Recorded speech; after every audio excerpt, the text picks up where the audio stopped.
pessoal, esse vídeo aqui é para tirar algumas dúvidas que muitos estão submetendo para mim.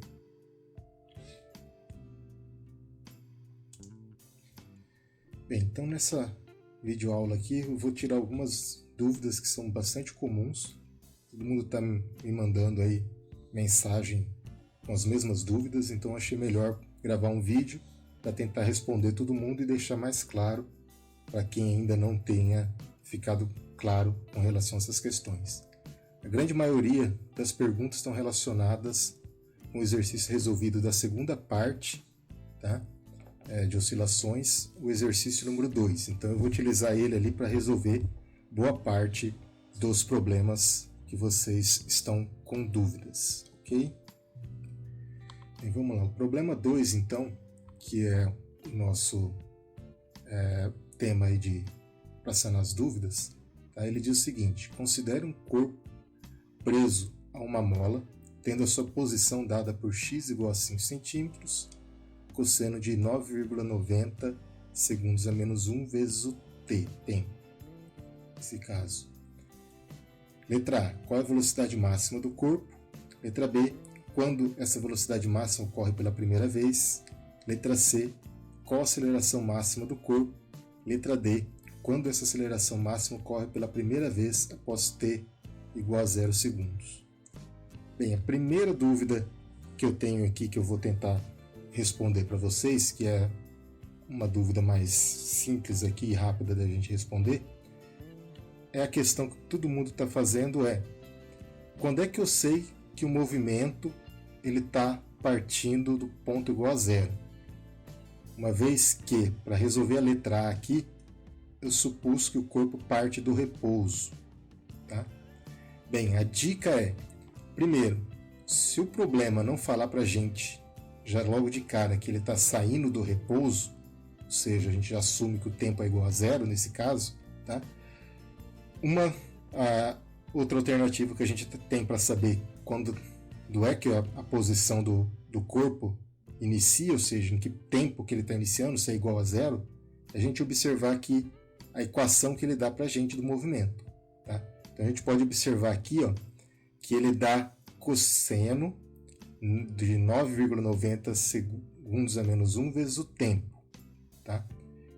Se a gente for olhar a equação que a gente está utilizando aqui para a resolução do problema ali do oscilador harmônico, a gente teria um termo aqui, ômega, vezes o tempo. Então nessa equação aqui, o ômega seria então 9,90 segundos a menos 1.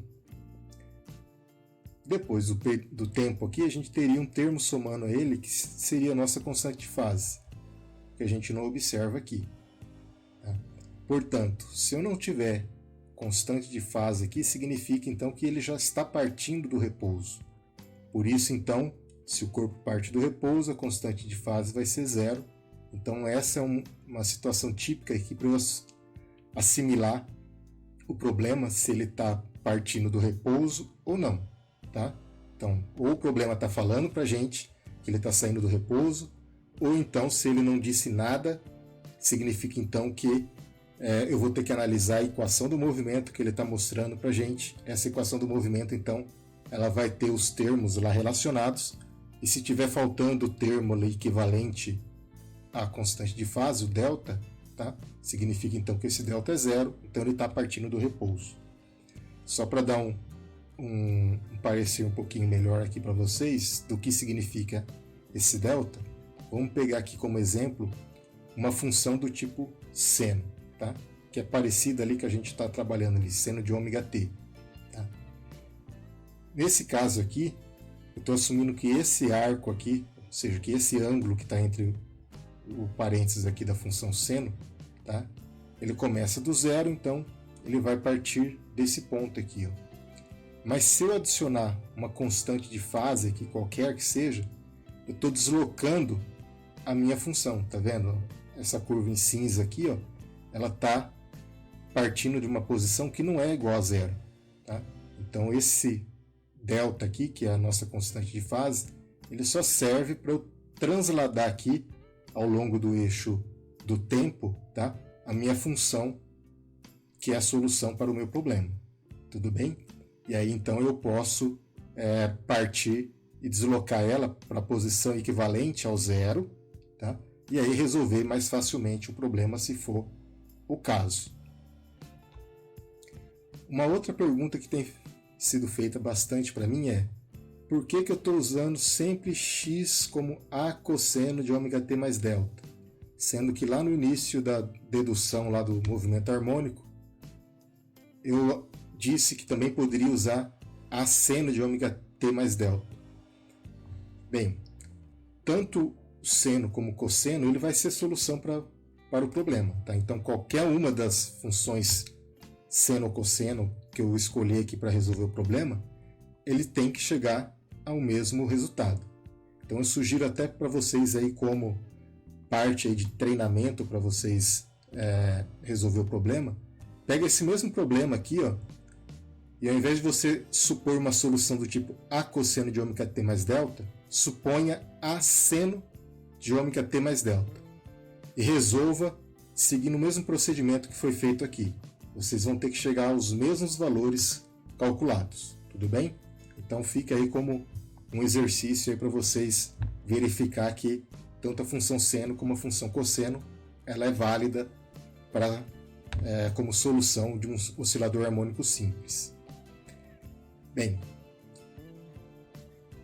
a outra dúvida que o pessoal está tendo bastante, essa daí é a campeã, é com relação a quando eu vou calcular aqui a velocidade máxima e também a aceleração máxima. Tá? Então eu vou tentar explicar aqui por que eu fiz uma suposição aqui em relação à função seno, né, para resolver esse problema e encontrar a velocidade máxima.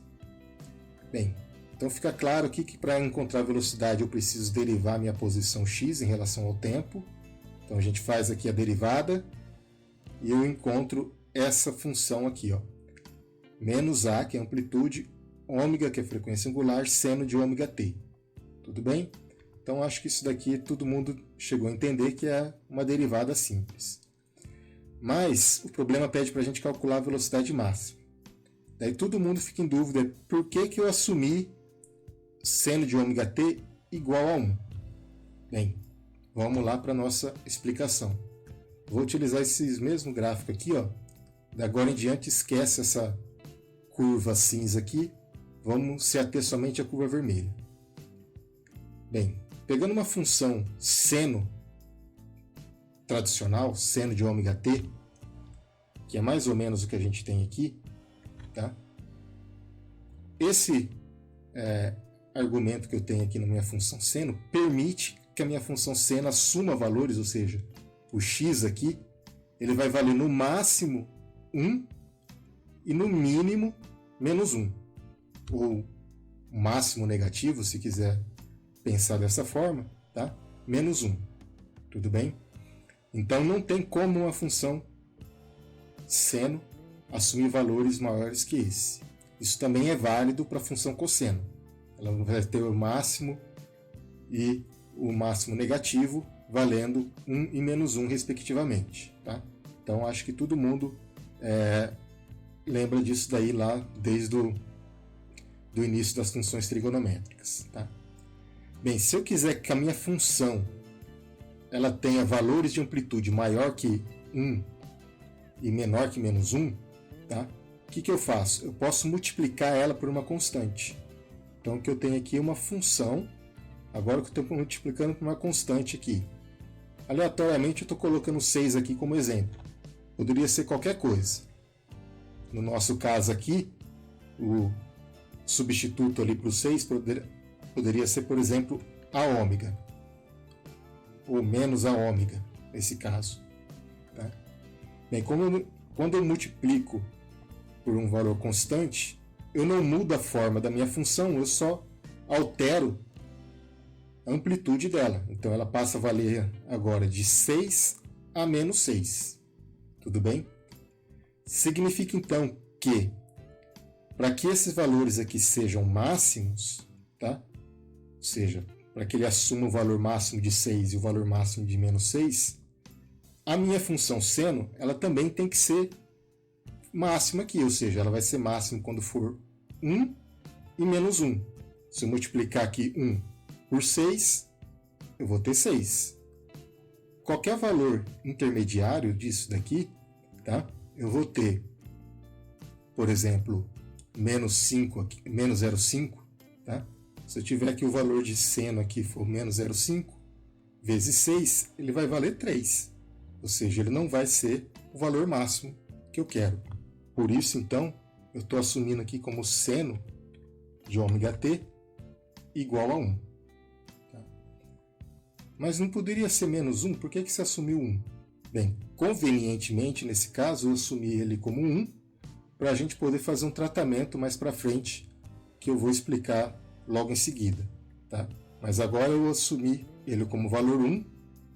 Essa função aqui ela vai ser negativa, como eu quero ela máxima, eu vou tomar o módulo da velocidade máxima. Então o módulo dela vai ser sempre positivo. Calculando, a gente chega a esse valor aqui positivo. Tudo bem? Bem, por que eu assumi 1 e não menos 1? A gente vai ver agora na segunda etapa, que é na letra B. Tá? Que ele pede para a gente calcular em que período que essa velocidade máxima ocorre pela primeira vez. Bem, a gente viu então que a função seno aqui de ômega-t, tá? Ela vai ter que ser máxima, o módulo dela vai ser máximo quando ele for igual a 1.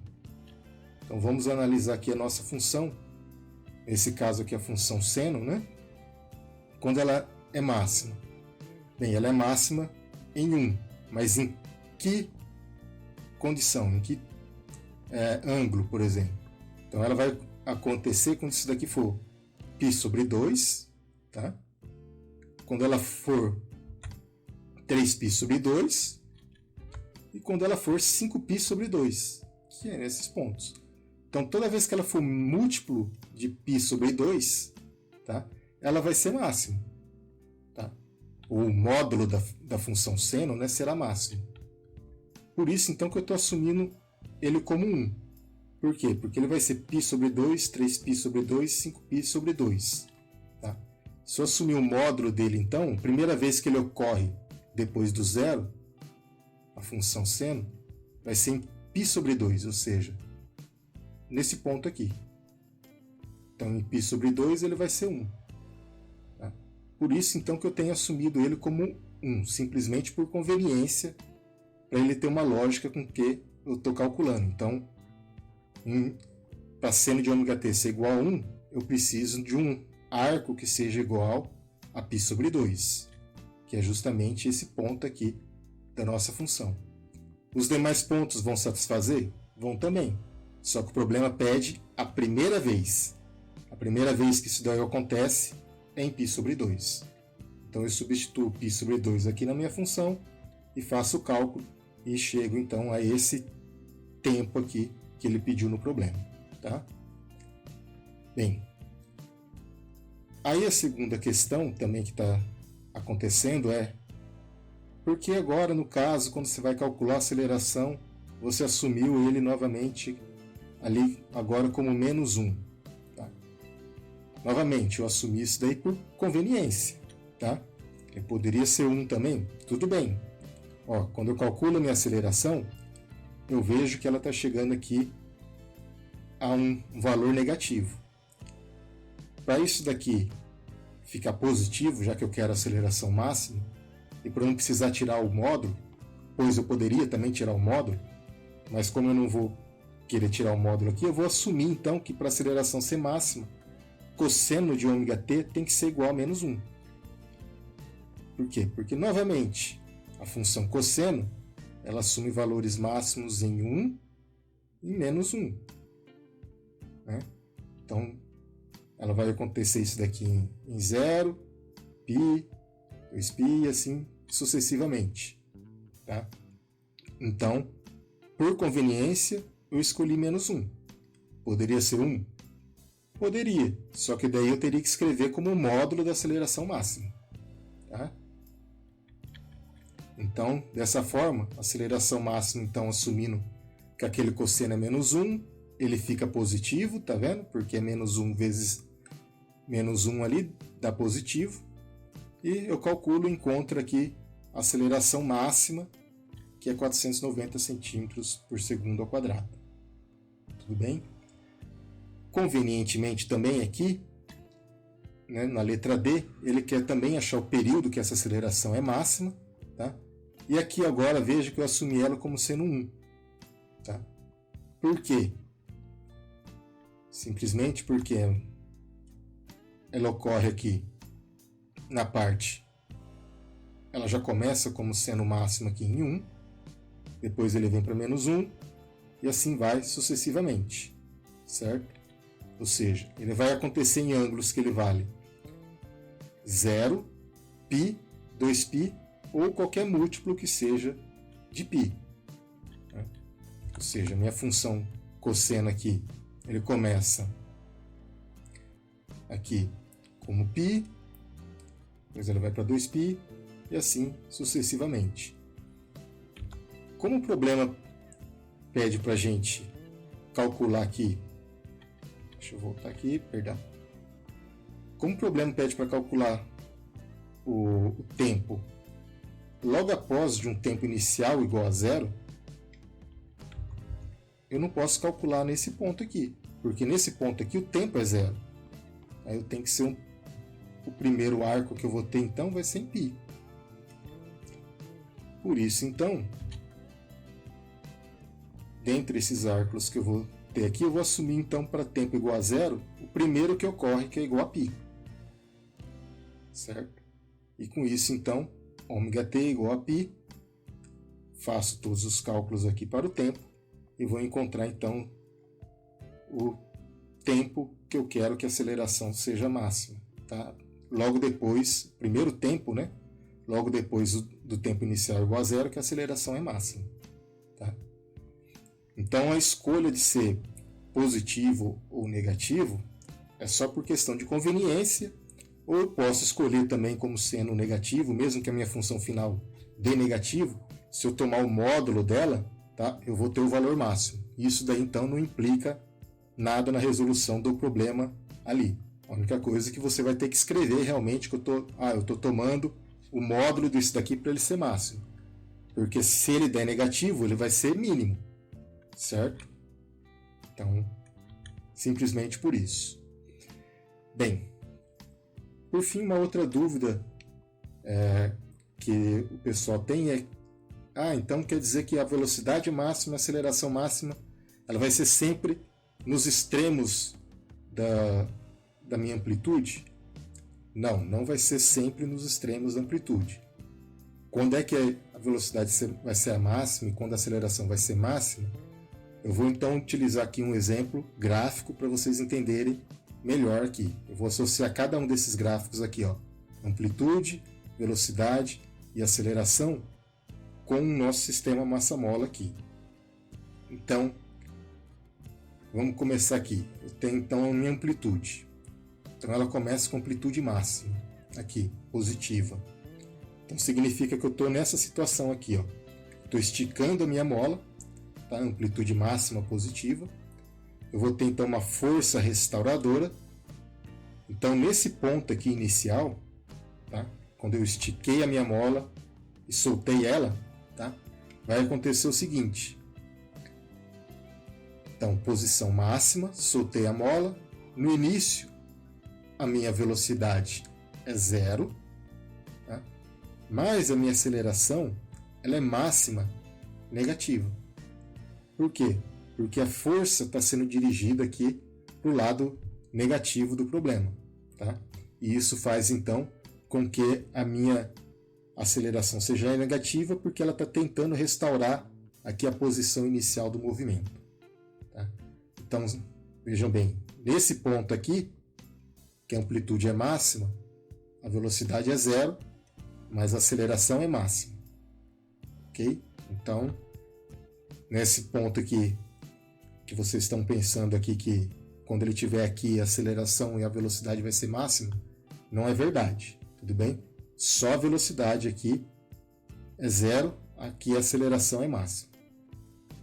Bem, então com isso então ele começa a entrar em movimento. Ele começa a entrar em movimento, a minha amplitude vai diminuindo até ela chegar a 0, que seria esse ponto aqui. vai acontecendo com a minha velocidade? Minha velocidade, então, ela vai aumentando para o lado negativo, tá? Ou seja, ele vai nessa direção aqui, comprimindo a minha mola, tá? Então ele está comprimindo a mola, e isso faz então com que a minha velocidade seja negativa, até ela chegar no máximo negativo. No entanto, a minha aceleração vai acontecendo o quê? A minha aceleração vai diminuindo, tá?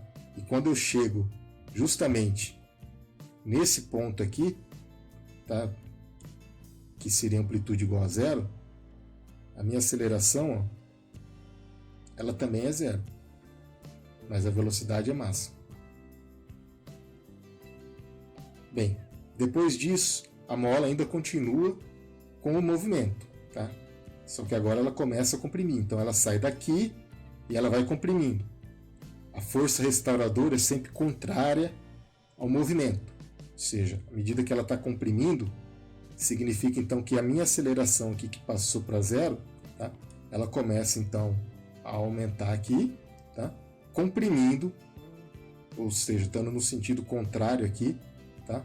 Para tentar fazer com que ela vá para zero novamente. Então a aceleração começa a ser positiva nesse caso, tá?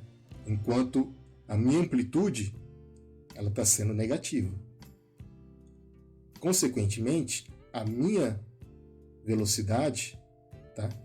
Ela está indo a zero, tá? Então ela está aqui no máximo negativo e ela vai reduzindo cada vez mais até ela chegar a zero quando ela chega nesse ponto aqui.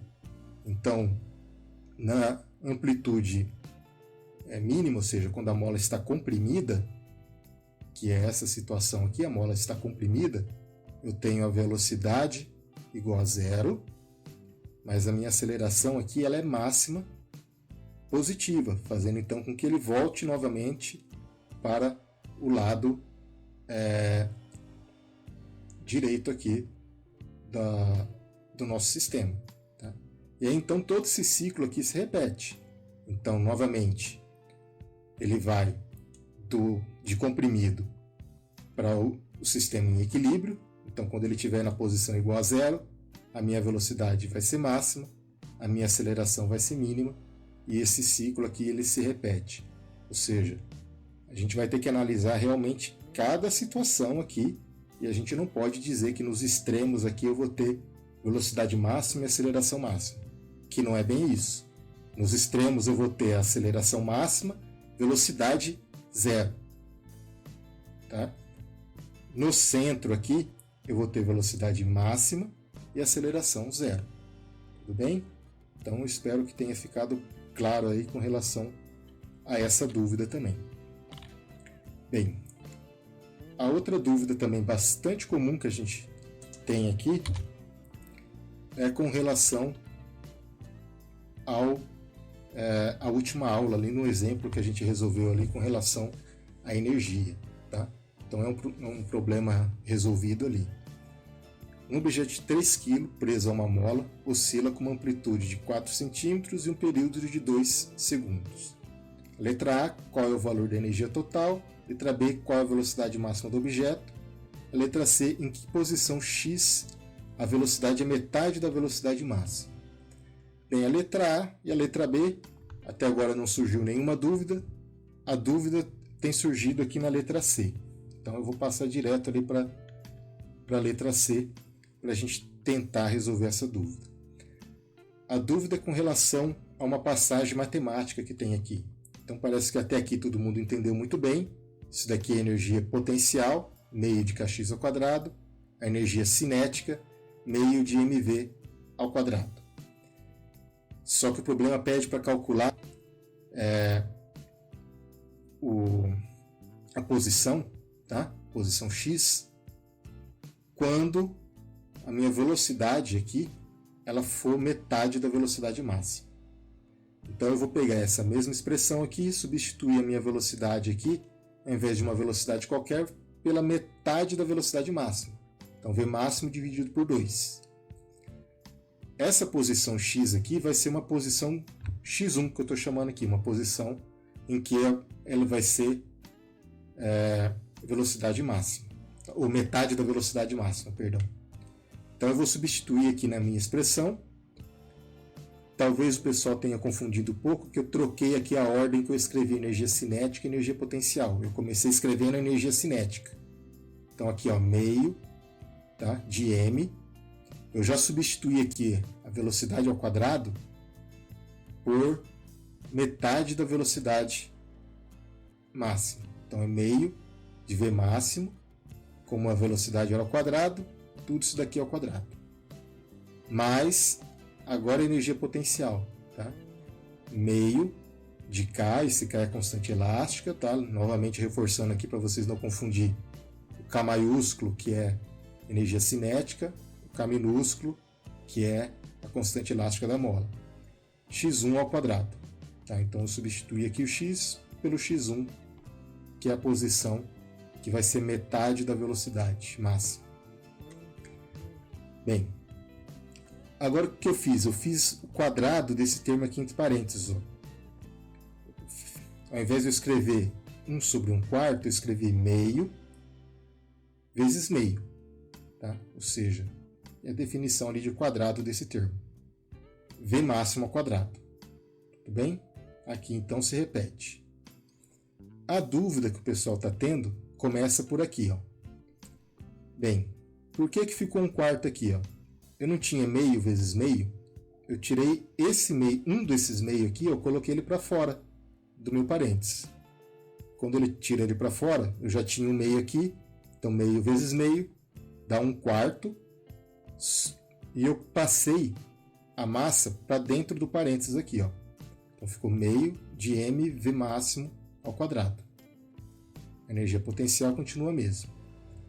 Agora, o termo que eu tenho aqui entre parênteses, ele é muito similar com a condição que a gente teve lá na letra B desse problema. Então eu vou voltar lá na letra B do problema. A letra B do problema a gente partiu lá que a energia mecânica total ali, tá? Para a condição lá que ocorre a velocidade máxima, era meio de mv máximo ao quadrado. Tá? Então, já que a gente tem essa condição aqui, eu estou substituindo o que eu tenho aqui no meu parênteses, que é justamente esse termo, ó, meio de mv máximo ao quadrado, meio de v máximo ao quadrado. Isso daqui então é igual à energia mecânica do sistema. Então, ao invés de eu escrever isso daqui, eu substituo o que tem aqui no parênteses pela energia mecânica. Então ficou 1/4 da energia mecânica. Tá? Agora, essa daqui é outra dúvida que o pessoal está tendo, é por que eu fiz ele menos aqui? Ó? Bem, veja que eu comecei com a energia mecânica, que era E, tá? Isso daqui ainda é igual. Eu estou pegando isso daqui, ó, e estou passando para o lado de cá. Então aqui ele é positivo, eu passo para o lado de lá, ele vai ficar negativo. Então isso implica, isso daqui não é o igual, tá? Então implica que o que sobrou aqui do lado direito da expressão, que era esse termo aqui, energia potencial, ele continua. Esse cara aqui, ó, eu passei para o lado de lá, só que eu escrevi ele aqui do lado direito. Então vai ficar energia mecânica total menos 1/4 da energia mecânica total. Tá? Aí, por que eu fiz isso? Porque a energia mecânica total para a velocidade máxima, a gente já calculou aqui, ó. Tá? Então eu já sei quanto que vai ser esse valor. Então eu só vou trabalhando algebricamente aqui agora. Eu faço aqui o mínimo disso, que vai dar 3/4 da energia mecânica. O cada mola ele deu para a gente. Passo tudo para lá, isolo então x1, sobra isso daqui para a gente. Tá? Então a gente faz mais um pouquinho de trabalho algébrico. A energia mecânica, a gente também pode escrever ela em função da constante elástica da mola, que é utilizado lá na letra A. Tá? Meio de K ao quadrado, eu posso substituir a energia mecânica que eu tinha aqui. Por que eu estou substituindo? Porque eu não sei quanto que vale essa energia mecânica, mas eu tenho os valores de K e da amplitude que dá para calcular essa energia mecânica. Tá? Então eu aplico aqui nesse problema, tá? Faço essa substituição, substituo todos os valores que eu tenho disponível, tá? Eu não preciso de K porque ele acaba se cancelando aqui, né? Não preciso conhecer a constante elástica e, consequentemente, então, sobra para a gente só a amplitude que a gente chega no resultado aqui para o problema. Tá?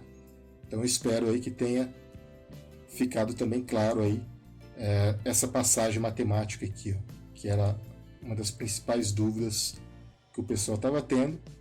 E essa inversão aqui, ó, eu simplesmente troquei a ordem aqui de escrever energia potencial mais cinética. Eu comecei escrevendo cinética mais energia potencial. Tudo bem? Bem, a última aqui é relativa à lista de exercícios, que é uma dúvida bem simples, tá? Então vai ser bem rápido essa parte aqui. Bem, a questão é um pêndulo simples com um fio de comprimento L igual a 2 metros e um corpo preso ao fio de meio quilo oscila com uma pequena amplitude próxima à superfície do planeta Terra, que tem uma aceleração da gravidade de 9,8 metros por segundo ao quadrado. A letra A, qual é a frequência de oscilação do pêndulo? Letra B, se esse mesmo pêndulo estivesse na Lua, onde a aceleração da gravidade é 6 vezes menor que a da Terra, qual seria o período de oscilação do pêndulo? E a letra C, e se o corpo triplicasse o valor de sua massa, de quanto seria a frequência de oscilação do sistema? A letra A e a letra B, parece que ninguém tem pergunta, mas a letra C, o pessoal tem muito perguntado para mim tudo bem, o senhor quer que eu calcule a frequência de oscilação do sistema, mas o senhor quer que eu calcule na Lua ou na Terra? Bem, eu não vou dar a resposta direta porque eu quero que vocês raciocinem um pouquinho mais, mas vamos dar a seguinte situação. Calcule então tanto na Lua quanto na Terra, se caso triplique o valor da massa do corpo, para ver o que acontece. Tá? Então, quando você tiver esses dois valores ali, tanto para a Terra quanto para a Lua, verifique então o que mudou no sistema. Tá? E aí então você já vai ter a resposta ali. Tá? Então, eu espero aí que tenha ajudado vocês. Tá? Essa daí então foi algumas dúvidas mais comuns. Então, ao invés de ficar respondendo aí individualmente, tá? Já que são as mesmas dúvidas, eu estou fazendo então esse vídeo aí para tentar esclarecer para todo mundo, ok? Então, agradeço aí e espero então que tenha contribuído com vocês. Até a próxima então, pessoal.